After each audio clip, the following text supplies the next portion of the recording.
हमारा भविष्य यानी फ्यूचर बड़ा ही मजेदार होने वाला है। फ्यूचर में हम इंसान अपने अस्तित्व को बनाए रखने के लिए इंटरस्टेलर ट्रेवल कर दूसरे ग्रहों में रह रहे होंगे। आपने कई सारी साईफाई मूवीज में किसी दूसरे सभ्यता को वार्प ड्राइव या वर्म होल जैसी टेक्निक का इस्तेमाल करते हुए देखा होगा। इन टेक्निक की मदद से वे सभ्यताएं लाइट की स्पीड से स्पेस में एक जगह से दूसरी जगह पर जा पाते हैं। पर इस तरह की कोई भी टेक्नोलॉजी को अपने अस्तित्व में आने के लिए सैकड़ों या हजारों सालों का समय लग सकता है। लेकिन प्रेजेंट टाइम में कई सारी ऐसी टेक्निक मौजूद है जिसे हम केवल कुछ दशकों में ही डेवलप कर सकते हैं, जिसकी मदद से हम इंसान इंटरस्टेलर ट्रेवल आसानी से कर सकते हैं। सो यारो, आज की इस वीडियो में आप कुछ ऐसी टेक्निक के बारे में जानने वाले हो जिसकी मदद से हम इंसान नियर फ्यूचर में आसानी से इंटरस्टेलर ट्रेवल कर पाएंगे। 1977 ये वो साल था जिस साल मानव इतिहास के दो सबसे महत्वपूर्ण मिशनों को हमारे धरती से लॉन्च किया गया था, वॉयेजर 1 एंड वॉयेजर 2। इन दोनों का मकसद हमारे सोलर सिस्टम के आखिरी छोर में मौजूद ग्रहों और एक अनदेखी दुनिया का रिसर्च करना था। आज वॉयेजर 1 एंड वॉयेजर 2 मिशनों को लगभग 44 सालों से ज्यादा का समय बीत चुका है। ऐसे में इन मिशनों ने हमारे सोलर सिस्टम के बाहर मौजूद गैस जाइंट प्लैनेट्स पर रिसर्च कर उनके कई सारे इमेजेस को कैप्चर किए हैं। और इसी के साथ ये मिशन इंटरस्टेलर स्पेस ट्रेवल में शामिल होने वाले ऐसे स्पेसक्राफ्ट बन गए थे अब तक कोई भी मैन मेड ऑब्जेक्ट नहीं पहुंच पाया था। साल 2012 में पहली बार नासा ने ये अनाउंस किया था कि वॉयेजर 1 ने हमारे सूरज के सोलर बबल यानी हीलियोपाउस को पार कर इंटरस्टेलर स्पेस ट्रेवल में अपना नाम दर्ज करा लिया है। इसका मतलब ये हुआ कि वॉयेजर 1 हम इंसानों द्वारा बनाया गया सबसे पहला ऐसा ऑब्जेक्ट बन गया जिन्होंने इंटरस्टेलर स्पेस ट्रेवल में अपना नाम दर्ज कराया। जब वॉयेजर 1 ने हमारे सोलर सिस्टम को पार किया था तब उसकी दूरी हमारे अर्थ से 122 एस्ट्रोनॉमिकल यूनिट यानी अप्रोक्स 18 बिलियन किलोमीटर की थी। और स्पेस में किसी मैन मेड ऑब्जेक्ट का इतनी दूरी तक ट्रेवल करना ये हम इंसानों के लिए किसी सपने जैसा ही था, पर आज ये हम इंसानों के लिए हकीकत बन चुका है।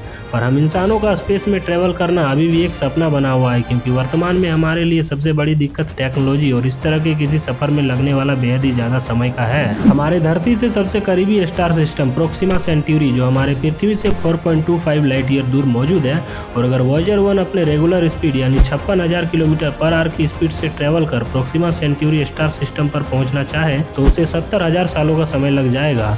वहीं अगर हम हमारे मानव इतिहास के अब तक के सबसे तेज स्पेस मिशन यानी पार्कर सोलर प्रोब की 2,50,000 किलोमीटर पर आवर की तेज रफ्तार से ट्रेवल कर प्रोक्सिमा सेंट्यूरी तक पहुंचना चाहें तो हमें वहां पहुंचने में कई हजारों सालों का समय लग जाएगा। इसके अलावा अगर हम इंसान केपलर और टेस जैसे प्लेनेट हंटिंग स्पेस मिशनों के द्वारा डिस्कवर की गई एक्सो प्लेनेट एंड स्टार सिस्टम की यात्रा करने के बारे में सोचें तो हमें वहां तक पहुंचने में हजारों से लाखों सालों का समय लग जाएगा।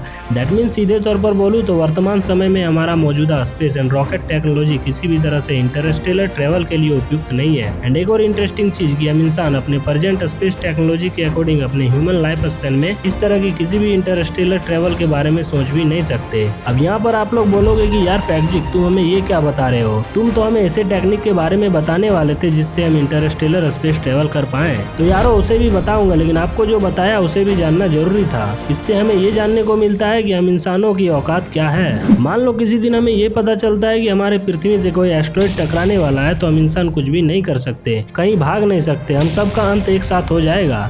इस पृथ्वी पर किसी का भी नामो निशान नहीं रहेगा, सब कुछ खत्म हो जाएगा। तो यारो इस पृथ्वी पर ये है हमारी औकात। तो दोस्त आप लोगों से यही बोलना चाहूंगा कि आप लोग इसी पृथ्वी पर रहकर एक दूसरे के साथ लड़ते हो, झगड़ते हो, जबकि हम इंसानों का इस यूनिवर्स में कोई औकात ही नहीं है। अब चलो अपने टॉपिक पर आते हैं। देखो अभी तक हमने ये जाना कि अंतरिक्ष की दूरी वर्तमान समय में हम इंसानों के लिए बहुत ही ज्यादा है। ऐसे में सवाल ये उठता है कि कैसे हम इंसान इंटरस्टेलर ट्रेवल कर दूर मौजूद तारों और ग्रहों तक जा पाएंगे। तो दोस्त इस सवाल का जवाब कुछ हद तक हमें साईफाई स्पेस मूवीज में देखने को मिलता है, जहां वो civilization highly advance wormhole, warp drive और टेलीपोर्टेशन जैसी टेक्नोलॉजी का यूज कर कई लाइट ईयर दूर मौजूद स्टार सिस्टम एंड प्लैनेट्स तक का सफर आसानी से कर पाते हैं। बट यारो प्रेजेंट टाइम में हम इंसानों के पास ऐसी कोई भी टेक्नोलॉजी नहीं है जिससे हम ऐसे हाईली एडवांस सिस्टम को बना पाए। ऐसे में कई लाइट ईयर दूर गैलेक्सीज में मौजूद तारों और ग्रहों तक जाने की आशा तो छोड़ ही दो। पर दोस्त क्या वार्प ड्राइव की मदद से लाइट स्पीड में ट्रेवल करना और वर्म होल की मदद से ब्रह्मांड में कहीं भी पहुंच जाने जैसी टेक्नोलॉजी के बिना इंटरस्टेलर ट्रेवल पॉसिबल नहीं है? तो इस पर हमारे साइंटिस्टों का मानना है कि बिल्कुल इन टेक्नोलॉजीज के बिना भी हम इंटरस्टेलर ट्रेवल कर सकते हैं। इनमें से कुछ तरीके डायरेक्ट वाले हैं तो कुछ इनडायरेक्ट वाले टेक्निक के अकॉर्डिंग हम इंसान धीरे धीरे एक एस्टेरॉयड से दूसरे एस्टेरॉयड, एक ड्वार्फ प्लेनेट से दूसरे ड्वार्फ प्लेनेट तक का स्लो एंड इनडायरेक्ट ट्रेवल कर सकते हैं। इसके अलावा कुछ डायरेक्ट मेथड भी है जिसके अकॉर्डिंग हम एक ऐसे मेगा जनरेशन शिप का निर्माण करें जिसमें इंसानों के कई जनरेशन रह सके एंड इंटरस्टेलर ट्रेवल कर सके। वहीं इसके अलावा डायरेक्ट मेथड के कई और तरीके मौजूद है जिसके अनुसार हम मौजूदा टेक्नोलॉजी को और अधिक एडवांस कर ऐसे एडवांस स्पेस शिप का निर्माण कर सकते हैं जो हमें फास्ट स्पीड से सीधे दूर मौजूद तारों और ग्रहों तक का सफर करा सकता है। तो आओ फिर देखते हैं कौन कौन से हैं वो तरीके। Number 1, drifting asteroid and comets. साल 2017 के अक्टूबर महीने में हमारे साइंटिस्टों ने हमारे सोलर सिस्टम में एक बेहद ही अजीबोगरीब स्पेस ऑब्जेक्ट को देखा। इस स्पेस ऑब्जेक्ट की स्पीड एंड ट्रेजेक्ट्री हमारे सोलर सिस्टम में डिस्कवर की गई किसी भी एस्ट्रॉयड्स एंड कॉमेट्स के कंपेयर में बिल्कुल ही अलग था। जब हमारे साइंटिस्टों ने उस पर और अधिक रिसर्च किया तो उन्हें ये पता चला कि ये स्पेस ऑब्जेक्ट एक इंटरस्टेलर इंटरलोपर यानी इंटरस्टेलर घुसपैठिया है जो दूर मौजूद किसी गैलेक्सी के स्टार सिस्टम से हमारे सोलर सिस्टम में आया था, जिसे ओमुआ नाम दिया गया। उसके बाद साल 2019 के अगस्त महीने में एक बार फिर एक ऐसे ही इंटरस्टेलर इंटरलोपर ऑब्जेक्ट को हमारे सोलर सिस्टम में देखा गया था जिसे 2I बोरिसोव नाम दिया गया। ऐसे में हमारे साइंटिस्टों का यह मानना है कि हर साल हमारे सोलर सिस्टम से ऐसे कई सारे एस्ट्रॉयड्स एंड कॉमेट्स गुजरते हैं जिनमें से ज्यादातर बिना डिटेक्ट हुए ही हमारे सोलर सिस्टम से चले जाते हैं।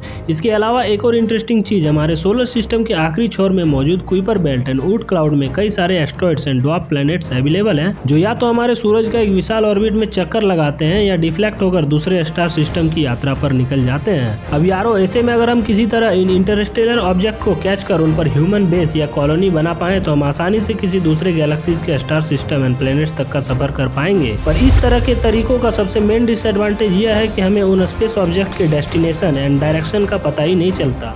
Number 2, the generation ship. देखो अभी तक हमें ये पता चल ही चुका होगा कि हमें स्पेस में ट्रेवल करने के लिए काफी ज्यादा समय लगने वाला है। ऐसे में हम दूर मौजूद किसी स्टार सिस्टम तक की यात्रा को एक ह्यूमन लाइफ स्पेन में बिल्कुल भी कवर नहीं कर सकते। ऐसे में हमारे साइंटिस्टों ने कुछ ऐसे विशाल जनरेशन शिप का आइडिया दिया है जो हजारों सालों तक स्पेस में हम इंसानों का घर बनेगा। इस विशाल जनरेशन शिप में हम इंसानों के कई जनरेशन आसानी से अपनी जिंदगी गुजार सकते हैं। इस स्पेस शिप में जब एक जनरेशन यानी पीढ़ी बूढ़ी होकर खत्म हो जाएगी तो उसकी अगली जनरेशन इस सफर को चालू रख मिशन को कंप्लीट करेगा। यह विशाल जनरेशन स्पेसशिप हम इंसानों के लिए हजारों सालों का घर बनेगा जिसमें उपयुक्त खाना, पानी और ऑक्सीजन मौजूद होगा। हाँ, इन स्पेसशिप की स्पीड लाइट की स्पीड से बेहद कम होगी लेकिन इसमें लाइफ सपोर्ट सिस्टम मौजूद होगा जिसकी मदद से हम कई जनरेशन के लिए सफिशिएंट ऑक्सीजन एंड वाटर को प्रोड्यूस कर पाएंगे। मान लो हमने कुछ 100 सालों में इस जनरेशन शिप को बना लिया पर उसमें सबसे बड़ा दिक्कत होगा डिसिप्लिन का, क्योंकि हजारों सालों तक सफर करने वाले इस स्पेसशिप में कई जनरेशन पैदा लेंगी और मर जाएंगी और इसकी क्या पॉसिबिलिटी है कि उनमें वापस में झगड़े ना हो।